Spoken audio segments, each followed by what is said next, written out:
তিরমিজি শরীফে বর্ণিত আছে, রাসূলুল্লাহ সাল্লাল্লাহু আলাইহি ওয়াসাল্লাম বলেছেন, যেই স্বপ্ন ফজরের নিকটবর্তী সময় দেখা হয় সেই স্বপ্ন সত্য হয়।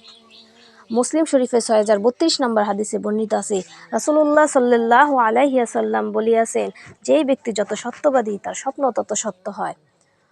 বুখারী শরীফে বর্ণিত আছে, রাসূলুল্লাহ সাল্লাল্লাহু আলাইহি ওয়াসাল্লাম বলেছেন, খারাপ স্বপ্ন শয়তানের পক্ষ থেকে হয়ে থাকে। খারাপ স্বপ্ন অর্থাৎ যে স্বপ্ন দেখার পরে মানুষের মাঝে দুঃখিত, আতঙ্কিত, গুমুট অনুভব হয়ে থাকে। অর্থাৎ এই ধরনের স্বপ্ন দেখার পর মানুষের বাম দিকে ফিরে 3 বার থুতু ফেলবে এবং আউযু বিল্লাহি মিনাশ শাইতানির রাজিম বলবে।